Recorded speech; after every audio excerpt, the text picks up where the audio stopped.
J'ai toujours pensé que je verrais ma sœur heureuse le jour de son mariage, et non pas en train de pleurer sur mon épaule à cause d'une farce cruelle. Je n'ai jamais pensé que je serais assise à la table d'un dîner de famille en exposant son fiancé pour l'idiot qu'il était vraiment. Mais il s'avère que certaines personnes doivent apprendre que certaines farces ont des conséquences, surtout lorsqu'elles mettent en jeu les sentiments de quelqu'un que l'on est censé aimer. Je m'appelle Bianca, j'ai 31 ans et j'ai toujours été très proche de ma jeune sœur, Élise. Nous avons grandi à L'Acquéside, une petite ville où tout le monde se connaît, et nous avons toujours été proches comme seules des sœurs peuvent l'être. Je l'ai toujours défendue à l'école, lorsque les enfants se moquaient d'elle parce qu'elle était timide et silencieuse. Élise a toujours été réservée, préférant la compagnie de ses livres et de notre chat à celle des autres. C'est pourquoi j'ai été surprise quand elle a commencé à flirter avec Marcus il y a 3 ans. Il était tout le contraire d'elle, extraverti, bruyant, toujours entouré d'amis et faisant des blagues.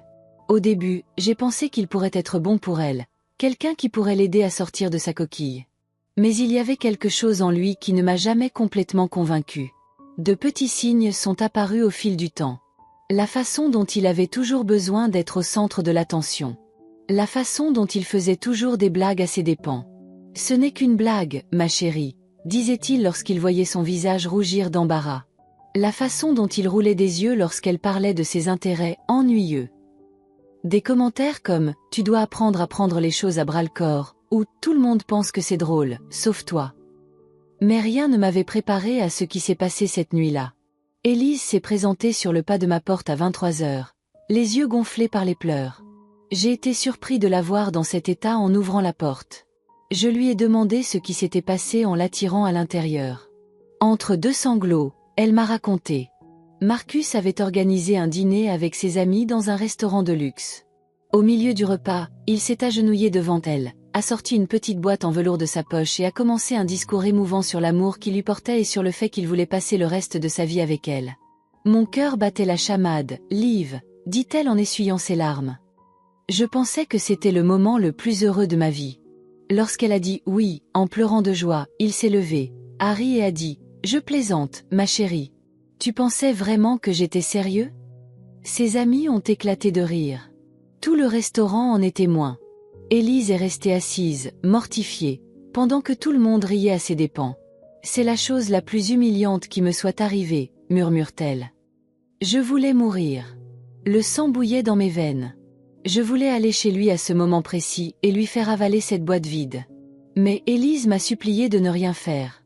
Il a dit que c'était juste une blague qui avait mal tourné, a-t-elle expliqué. Il a dit qu'il avait une vraie demande en mariage prévue pour bientôt, que c'était juste pour me surprendre plus tard. Et tu l'as cru ? Ai-je demandé, incrédule. Elle a haussé les épaules, l'air si petit et incertain. Nous sommes ensemble depuis 3 ans, Bianca. Je ne peux pas tout gâcher à cause d'une blague. Mais je savais. Je savais que ce n'était pas juste une blague. C'était cruel et calculé.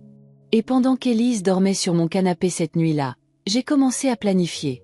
Si vous vous demandez si je vais laisser ce connard s'en tirer, la réponse est non. Personne ne fait de mal à ma sœur et ne s'en sort. Si vous appréciez cette histoire, n'oubliez pas de vous abonner à la chaîne et de rester à l'écoute pour la suite. Car croyez-moi, la vengeance peut être un plat qui se mange froid, mais la mienne commençait tout juste à chauffer. Les jours suivants, Élise a continué avec Marcus, essayant de croire qu'il s'agissait juste d'une mauvaise blague. Elle a même montré des signes de pardon lorsqu'il est arrivé avec des fleurs et des excuses élaborées sur le fait qu'il ne s'était pas rendu compte de l'effet que cela aurait sur elle. Mais pendant que ma sœur essayait d'aller de l'avant, je regardais. Et j'ai planifié. La première chose que j'ai faite a été d'appeler mon amie de longue date, Nathalie, qui, par coïncidence, travaillait dans le même restaurant que celui où la fausse commande avait été passée. J'avais besoin de savoir exactement comment les choses s'étaient passées. C'était prévu, Bianca, m'a-t-elle confirmé au téléphone. Il est venu ici une semaine auparavant, a montré la boîte vide au serveur et a dit qu'il allait faire une farce à sa petite amie. Il a même demandé au photographe du restaurant d'être prêt à immortaliser le moment hilarant. J'ai demandé s'il avait payé les photos de son humiliation. Mon sang n'a fait qu'un tour. Oui.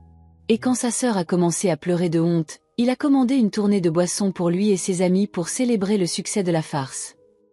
J'ai demandé à Nathalie de récupérer discrètement ses photos, et elle a accepté de m'aider. J'ai également commencé à approcher les amis de Marcus avec une stratégie simple. Je voulais comprendre dans quelle mesure la « farce » avait été un acte impulsif ou quelque chose de calculé pour humilier ma sœur. J'ai créé un faux profil sur les médias sociaux et j'ai ajouté ses amis, des personnes qui ne m'avaient jamais rencontré en personne. Et ça a marché. Bientôt, je me suis retrouvée dans des groupes de messagerie où l'on partageait des photos de l'humiliation d'Élise, en riant et en commentant des choses comme l'expression de son visage quand elle a réalisé que c'était une blague. Elle croyait vraiment que quelqu'un demanderait sa main à une fille aussi ennuyeuse qu'elle. Marcus est un génie de la farce. Mais le pire restait à venir. Dans une conversation privée, j'ai trouvé Marcus décrivant à son meilleur ami. Mec, elle est tellement désespérée de se marier qu'elle a cru à mon excuse d'avoir une vraie demande en mariage prévue bientôt. Comme si j'allais vraiment m'attacher à quelqu'un d'aussi fade. J'ai tout sauvegardé. Chaque capture d'écran, chaque vidéo, chaque commentaire cruel. Et j'ai fait encore plus. J'ai commencé à fouiller dans le passé de Marcus. Grâce à des amis communs, j'ai découvert qu'il avait déjà fait des farces similaires à d'anciennes petites amies. C'était son habitude, humilier les femmes pour amuser ses amis. Pendant ce temps, j'ai tout caché à Élise. Elle était déjà assez fragile et je ne voulais pas qu'elle sache ce que je faisais. Lors des repas de famille, j'ai gardé un sourire poli pour Marcus, tout en le regardant continuer à faire des blagues à ses dépens. Puis vint l'invitation à dîner chez mes parents. Un événement familial apparemment innocent. Mais j'étais prête. La veille, j'ai appelé mes parents et leur ai raconté quelques détails sur ce qui s'était passé. Pas tout, juste assez pour qu'ils soient attentifs pendant le dîner. Mon père, toujours protecteur envers ses filles, était visiblement bouleversé. « Crois-moi, papa, ai-je dit. Ce type n'est pas celui qu'Élise pense qu'il est. »« Je te fais confiance, Bianca, » a-t-il répondu d'une voix grave. « Nous avons toujours confiance en ton jugement. » Avant le dîner, je suis passée chez Élise pour l'aider à se préparer. Pendant qu'elle se maquillait, je lui ai demandé en toute décontraction. « Avez-vous parlé de l'avenir avec Marcus dernièrement ?» Elle a hésité. « Elle hésite, il m'a dit. Ça arrivera quand ça devra arriver. » Peut-être que je suis trop impatiente. « Tu n'es pas anxieuse, » ai-je répondu en choisissant soigneusement mes mots. 3 ans, c'est assez long pour savoir ce que tu veux. Elle a hoché la tête, incertaine, et nous avons fini de nous préparer en silence. Nous arrivons chez mes parents et le dîner commence comme d'habitude. Conversation légère, questions sur le travail, commentaires sur la nourriture. Marcus, comme toujours, dominait la conversation avec ses histoires exagérées et ses blagues que lui seul trouvait drôles. Je regardais Élise qui souriait d'un air triste, essayant d'avoir l'air de la petite amie parfaite. Puis ma tante a demandé innocemment « Et quand allez-vous officialiser votre relation ? Vous êtes ensemble depuis si longtemps. » J'ai vu le visage d'Élise se figer une seconde, puis Marcus, avec ce sourire arrogant que j'avais appris à mépriser, a répondu « Elle n'a qu'à attendre de voir, n'est-ce pas ?» Je l'ai regardé sourire, je l'ai regardé faire un clin d'œil aux hommes de la table comme s'il partageait avec eux une plaisanterie secrète. J'ai regardé ma sœur, qui fixait son assiette, le visage rouge d'embarras. Et j'ai su qu'il était temps. Le plan sur lequel je travaillais depuis des semaines était sur le point d'être mis en œuvre. Marcus pensait qu'il contrôlait la situation, qu'il pouvait continuer à humilier ma sœur sans conséquence. Il n'avait aucune idée de ce que j'avais préparé pour lui. J'ai souri gentiment à Marcus, me penchant sur la table alors que tous les regards se fixaient sur moi. Oh, c'est comme lorsqu'elle a dû attendre cette fausse demande en mariage hilarante devant tous ses amis ? C'était plutôt drôle, hein ? Rions tous maintenant. Le silence qui s'abattit sur la table était aussi lourd que du plomb. L'expression de Marcus changea instantanément, passant d'un sourire arrogant à quelque chose entre le choc et la panique. « Qu'est-ce que tu racontes, Bianca ?»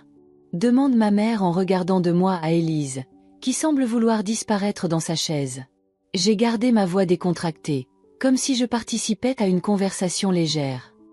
Il y a quelques semaines, notre cher Marcus a organisé un dîner spécial avec tous ses amis, s'est agenouillé devant Élise avec une petite boîte en velours, a fait un discours émouvant sur l'amour éternel, et quand elle a dit oui, j'ai fait une pause théâtrale, regardant directement Marcus. Il s'est levé, lui a ri au nez et a dit que c'était une blague. Tout le restaurant l'a vu. Et ses amis ont trouvé ça hilarant. Le visage de Marcus est passé du rouge au blanc en quelques secondes. Élise me regarde avec une expression de trahison, ses yeux se remplissant déjà de larmes. Ce n'était pas ça, tente-t-il de se défendre en se calant dans son fauteuil. C'était juste une blague qui a mal tourné. Je l'ai déjà expliqué. Une blague? Demanda mon père, la voix dangereusement retenue. Je n'avais jamais vu mon père aussi furieux tout en restant aussi calme. C'était bien, Élise? Demande doucement ma mère en posant sa main sur celle de ma sœur. Élise, le regard baissé, se contenta de hocher la tête tandis que les larmes coulaient silencieusement. Mais il semble qu'il y ait plus, ai-je poursuivi en prenant mon téléphone portable. Ça te dérange si je te montre des photos du moment, Marcus? Tu sais, celles que tu as payées au photographe du restaurant pour qu'il les prenne? Pour capturer le moment hilarant, comme tu l'as dit? Quelle photo? S'étrangle-t-il en regardant autour de lui nerveusement.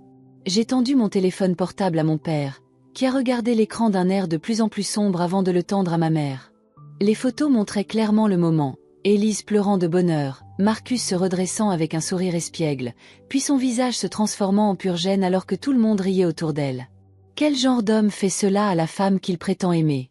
Demande mon père, la voix tremblante de colère. Marcus a regardé Élise, l'implorant du regard. Mon amour, tu sais que ce n'était qu'une blague. Je te l'ai déjà expliqué. C'est alors que j'ai fait glisser mon téléphone vers lui, l'écran affichant la capture d'écran de la conversation avec son meilleur ami. Mec, elle est tellement désespérée de se marier qu'elle a cru mon excuse sur le fait qu'une vraie demande en mariage était prévue bientôt. Comme si j'allais vraiment m'attacher à quelqu'un d'aussi fade. Le visage d'Élise, qui était déjà dévasté, s'est tout simplement effondré. C'est comme si tout l'air avait été aspiré hors de son corps.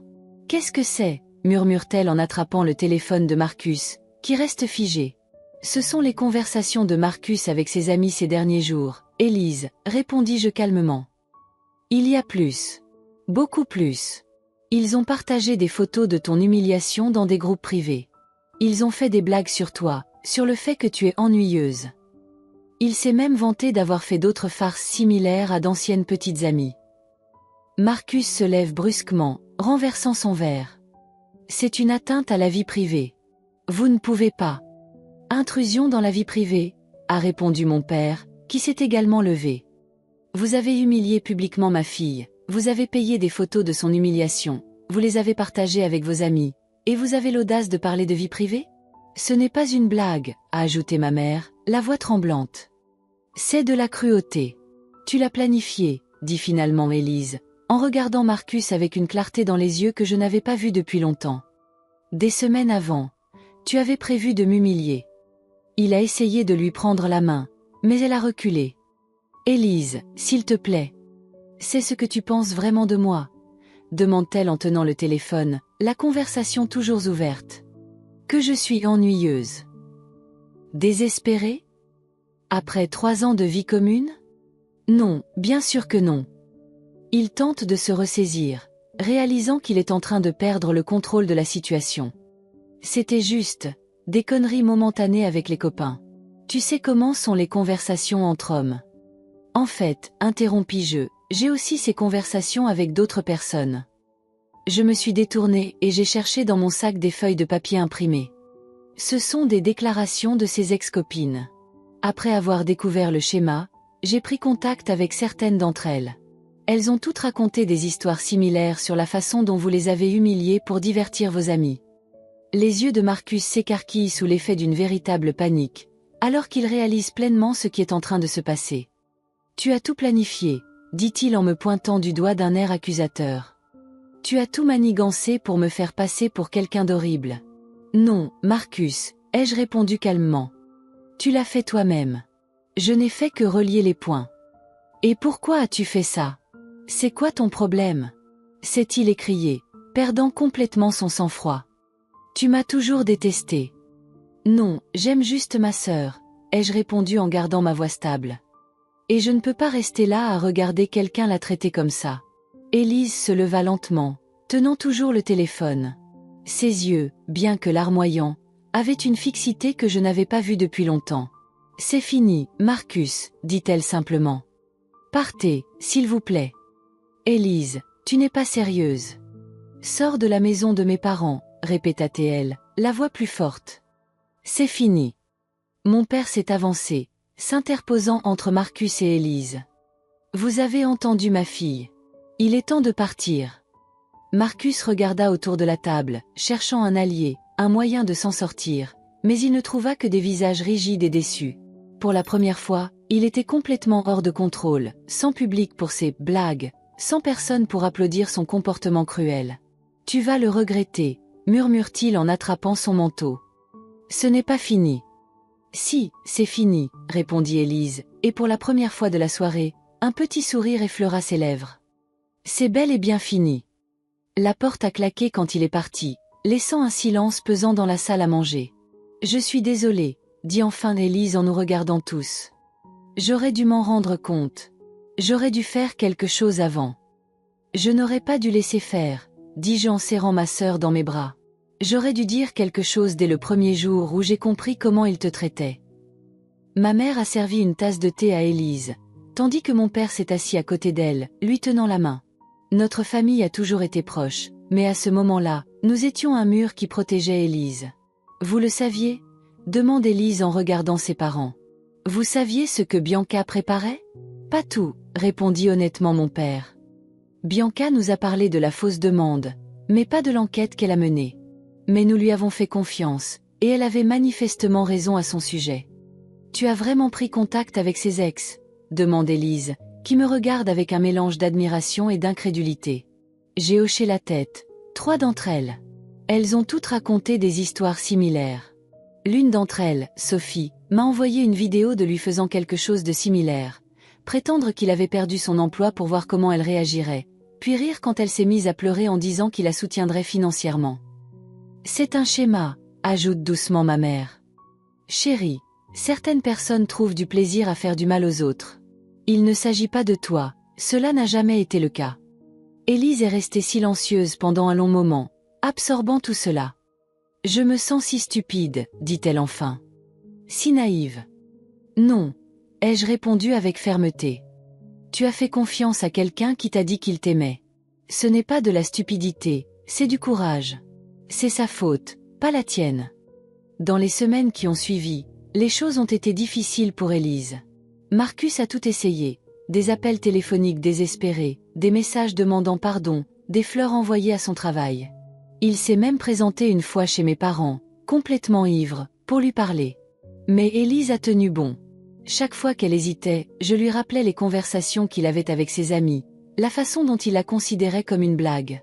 Et lentement, jour après jour, elle a commencé à se reconstruire. 1 mois plus tard, Marcus a fait une dernière tentative désespérée. Il a publié une longue déclaration sur les réseaux sociaux, expliquant qu'il avait fait la pire erreur de sa vie, et qu'il était prêt à tout pour reconquérir l'amour de sa vie.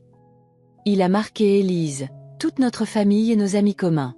Ce à quoi il ne s'attendait pas, c'est que les ex-petites amies avec lesquelles j'avais discuté voient le message. L'une après l'autre, elles ont commencé à commenter leurs propres expériences. « Tu m'as fait exactement la même chose il y a 2 ans, écrit l'une d'elles. Tu as filmé ma réaction lorsque tu as prétendu que notre maison avait été cambriolée, pour ensuite en rire avec tes amis, a commenté un autre. Le message est devenu viral dans notre cercle social. Les mêmes amis qui avaient ri de l'humiliation d'Élise ont commencé à prendre leur distance avec lui. Son patron a vu les commentaires sur son comportement toxique, et après une enquête interne, a découvert que Marcus avait également fait des farces à ses collègues. Il a été licencié pour avoir créé un environnement de travail hostile. 6 mois plus tard, Élise avait complètement changé. Elle a commencé à suivre une thérapie, est retournée à l'école pour terminer le diplôme qu'elle avait interrompu pour soutenir la carrière de Marcus, et a même commencé à sortir avec des amis qu'elle avait mis de côté à cause de la relation de contrôle. « Vous savez ce que j'ai réalisé ?» m'a-t-elle dit au cours du déjeuner, une nouvelle étincelle dans les yeux. Je n'étais pas calme et timide par nature. C'est ce que j'ai fait avec lui, car tout ce que je disais ou faisais devenait la risée de tous. Il était plus sûr de se taire. Lorsque nous avons eu des nouvelles de Marcus près d'1 an plus tard, c'était par l'intermédiaire d'un ami commun. Il avait déménagé dans une autre ville, où personne ne connaissait son passé. Il a tenté le même genre de farce avec sa nouvelle petite amie, mais l'histoire d'Élise s'était déjà répandue comme une traînée de poudre.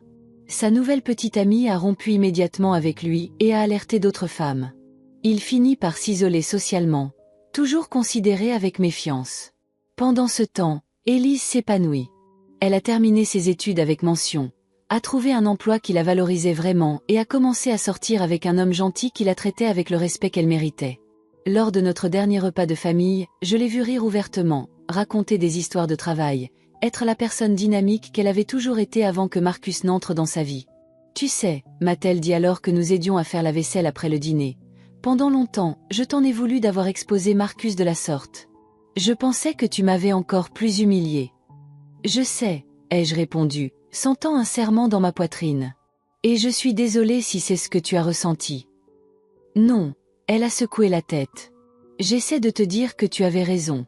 J'avais besoin de voir la vérité, même si elle me faisait mal. Tu m'en as libérée. Ce soir-là, en rentrant chez moi, j'ai réfléchi à tout ce qui s'était passé. Certains m'ont demandé si j'avais été cruelle en exposant Marcus de la sorte, si je n'aurais pas pu trouver une manière plus douce de gérer la situation. Mais la vérité, c'est que les gens comme lui prospèrent dans l'ombre, dans le silence de leurs victimes, dans leur capacité à faire douter les autres d'eux-mêmes. La meilleure vengeance n'était pas de l'humilier ou de détruire sa réputation. C'était de libérer ma sœur pour qu'elle puisse redécouvrir sa propre force, sa propre voix, sa propre capacité à être heureuse sans que quelqu'un la diminue. S'il y a une leçon que j'ai tirée de tout cela, c'est que parfois, aimer quelqu'un signifie avoir le courage de s'opposer à ceux qui lui font du mal, même lorsque c'est difficile ou inconfortable. La véritable force ne consiste pas à endurer silencieusement la cruauté, mais à s'y opposer, non seulement pour soi, mais aussi pour tous ceux que l'on aime. Marcus a essayé de briser l'esprit de ma sœur pour s'amuser, mais il n'a réussi qu'à révéler la force qu'elle avait toujours eue en elle. Et aujourd'hui, alors qu'elle brille plus que jamais, il reste une blague, un exemple du genre de personne que personne ne devrait tolérer dans sa vie. Suis-je donc une mauvaise personne pour avoir humilié le fiancé de ma sœur? Peut-être pour certains. Mais pour ma sœur, qui vit aujourd'hui la vie qu'elle mérite, j'étais exactement la personne dont elle avait besoin. Et en fin de compte, c'est tout ce qui compte. Si vous avez aimé cette histoire, n'oubliez pas de vous abonner à la chaîne pour recevoir d'autres histoires de ce genre. Parfois, la vraie vengeance ne consiste pas à détruire quelqu'un, mais à donner à l'être aimé la chance de reconstruire sa vie sans les personnes toxiques qui l'ont empêché de briller.